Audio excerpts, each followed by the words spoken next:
Ancient Indian history, one of the most debated topics is the concept of golden age, especially during the Guptan period. As you might be aware, Guptas are one of the imperial dynasties who had ruled India between 4th century AD and 6th century AD. Okay, in fact, Sri Gupta is the founder of this dynasty, and the first great king is Chandragupta I, who ruled from 320 to 335 AD. And after that, of course, we have greatest Samudragupta, then Chandragupta II, of course, then Kumaragupta, then Skandagupta, like that. So these are called imperial Guptas, and this had marked a very important formative period in Indian society and culture.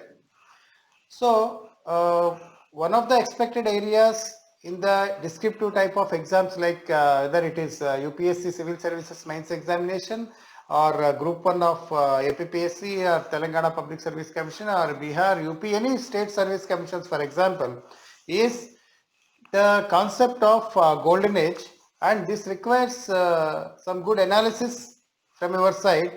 Generally, I have seen many students who join me for test series and others, or who ask me doubts. Is it golden age because gold coins were issued? No, absolutely not. So let us try to understand this topic in a structural way. Now say, can this period, that means the Guptan period, be called a golden age in Indian history and culture? Okay. Now first of all, before going forward, we need to understand what do you mean by the golden age? Okay. How do you define it?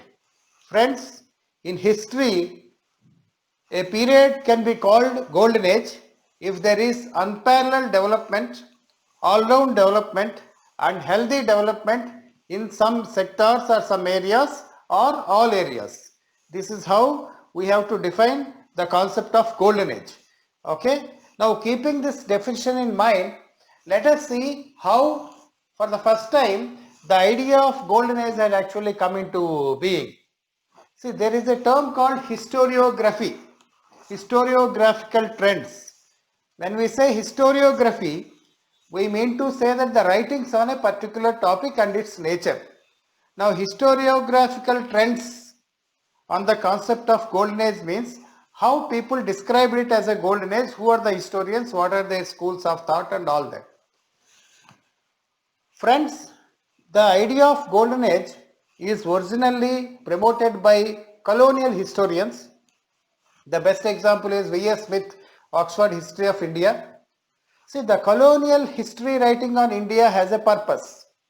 The purpose is to highlight the positive impact of British rule on India. For example, see, they divided Indian history into three periods: Hindu, which is ancient, Muslim, which is medieval, and British, which is of course the so-called Christian, but they say it's a modern period. So ancient period, which was ruled by the so-called Hindu kings, is called Hindu period or ancient India, because we have Turkish invasions and establishment of Delhi Sultanate and Mughals. They have branded it as Muslim period, and of course they have come from abroad and west, so they call it as British period or modern period. Friends, first of all, this way of classifying Indian history is communal. We can never classify ancient India as a Hindu period and medieval India as a Muslim period, because this is against the communal fabric of Indian culture. Okay, we have a very diverse secular culture. Just because Delhi Sultanate was ruled by Muslims or Mughals were Muslims, we can't call them that there is a Muslim period as different from the Hindus, who are majority of the population anyway. Very interestingly, in fact, there is something called the infallibility decree, which was issued by Akbar. Okay, Akbar in that infallibility decree declared that Mughals are Indians and they do not even listen to Caliph from outside. He declared himself, I am head of the Indian Muslims. Okay, so my point is that we can never bifurcate Indian history or read it as Hindu and Muslim period, but British started this divide and rule politics, that is communalism. Now, how do we fit in golden age into this? The concept of golden age was a trick by British, where they said ancient India, which was ruled by so-called Hindus, was very good. It is classic or golden. But medieval, which is ruled by the so-called Muslims, was dark age. There are a lot of battles. And British, see, we have come, we have brought you a lot of light and we are improving your country. So to justify their rule, they portrayed medieval India as a very dark rule or dark period, but ancient was good. See, it is simply like this. If I am talking of something, the same topic after another lecturer whatever, to show that my talk is good, I should not blame my other lecturer, right? Everybody has their own talent. So, but British did, to highlight their positive impact, they said the rule preceding the British rule in India, which is Delhi Sultanate, Mughals or medieval, was very bad, so we are here to give you light. It is this way how portraying ancient India or the so-called Hindu India as a classic period has come up. So this is the genesis of the concept of the golden age in ancient Indian history. Now later we have nationalist historiography. When the national movement started, we have nationalist historiography. That is, say, V.D. Savarkar, India's first war of Indian independence. They have done great work. This is written by nationalists and with the purpose of promoting Indian nationhood. That's why we call it nationalist historiography. Now, they unknowingly followed the way of British writing. Because history is new, history writing, modern history writing is new in India. They actually, the scientific way started by the British. So they started saying, yes, ancient India is a golden age. Why? Their purpose was different. They were not communal. Their purpose is to instill confidence in Indians that you are so great once upon a time, now you are becoming slaves to British. Let us fight. See, it is as simple as that. You are reading and writing very well, and as a coach I observe you, or a teacher, then I say, so friend, why are you not doing it now? You are studying very well. You are a gold medalist once upon a time. Why can't you get first rank? To inspire you, I go to your past. I refer to your past that you have great abilities earlier. Why are you not showing? In the similar way, to inspire Indians to fight British colonialism, we need to improve the confidence of Indians. See, we had a great past. We had a great past when there is no concept of United Kingdom before 1000 AD. Okay, so we had history of 5000 years. We have a golden age under the Guptas. We have achieved so much. So that way of perspective had come in. So nationalist historiography also promoted the concept of golden age. Now after independence, we have Marxist historiography, where social and economic factors are being examined. Whatever history we are reading today is almost Marxist historiography in the sense that we are not communists. Absolutely nothing against Karl Marx or whatever. But the methodology is very good because we are not talking about kings and their concubines.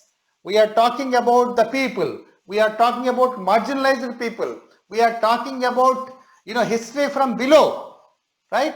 So when Marxist historiography came after the independence, see all the leading historians, whether they are R.S. Sharma, D.D. Kosambi, Irfan Habib, Thapar, or Bipin Chandra, Sumit Sarkar, Ramchandra Guha, all these now belong to subaltern studies. There is a concept called subaltern studies, but basically the perspective is highlighting social and economic history.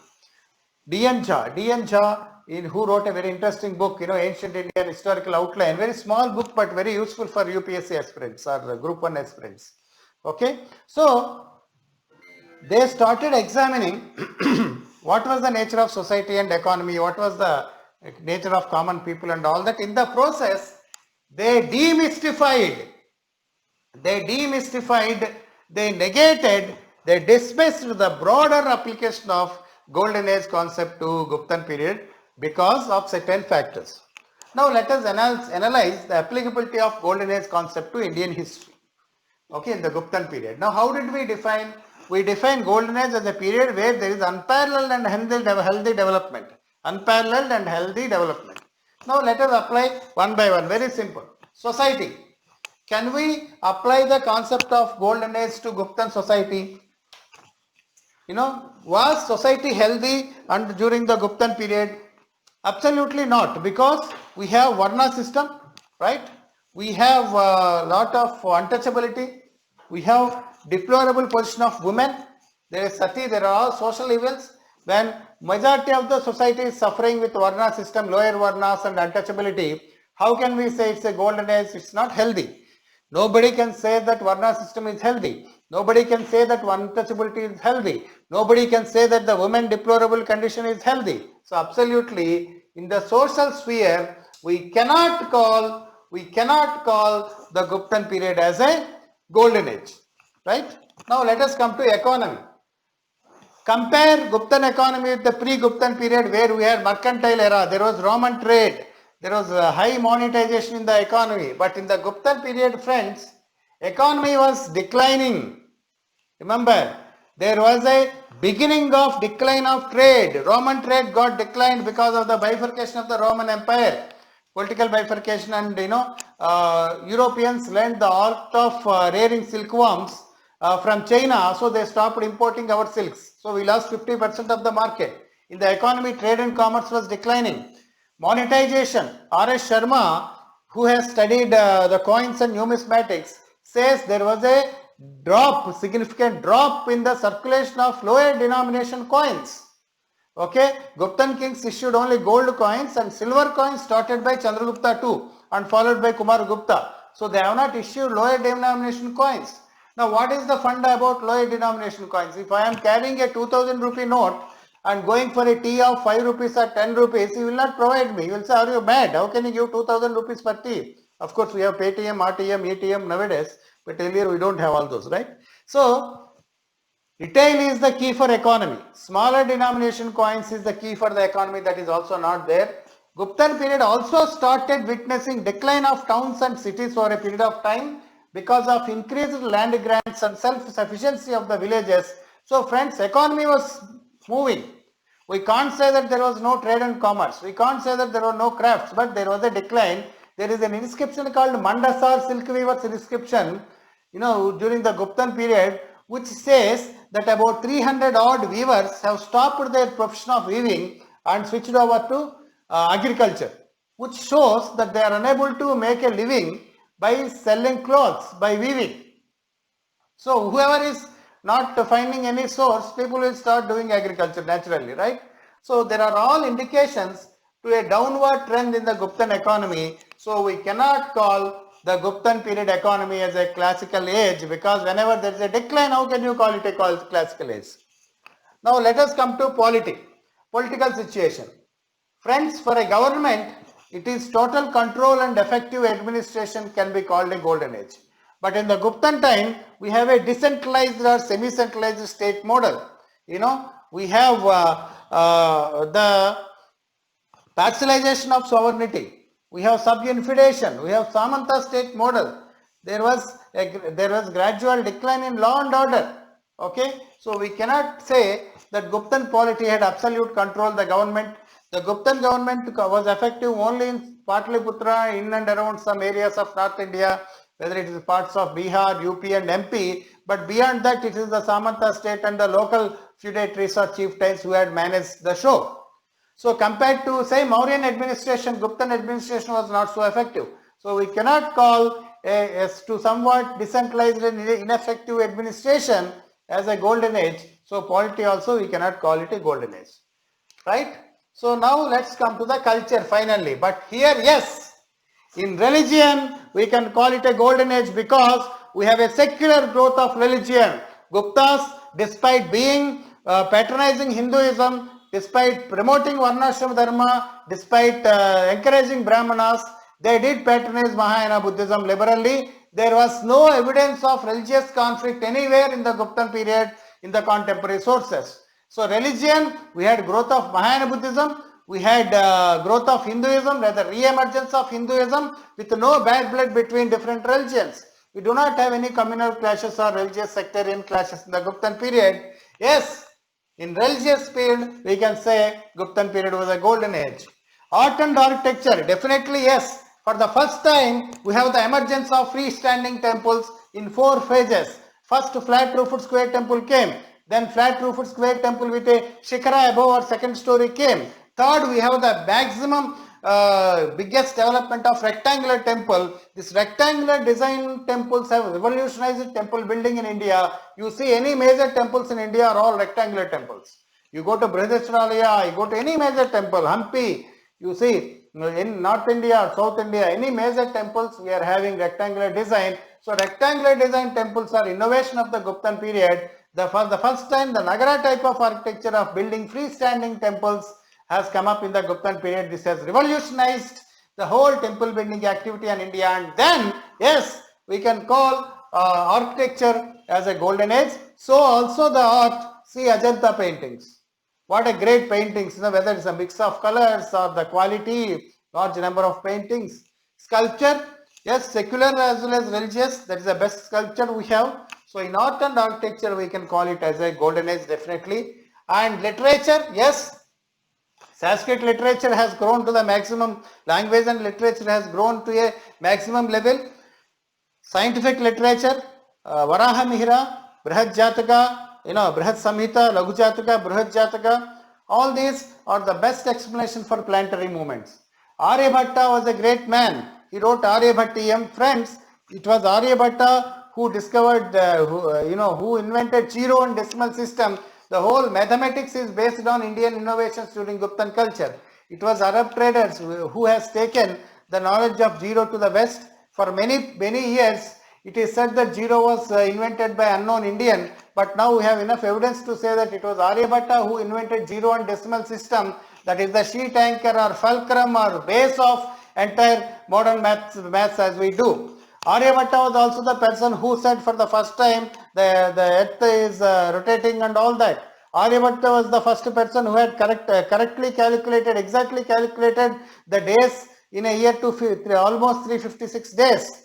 Okay, it's a great thing in Aryabhatta. We have Brahmagupta who spoke about Gurutvakashna. We have Charaka who wrote, he's a physician, Charaka Samhita. We have medicine, we have surgery, Sushruta. We have Ayurveda, Dhanvantari. We have alchemy written by a person called Thakkar Veru. He wrote a book called Dravya Pariksha. The best alchemy or metallurgical knowledge is there.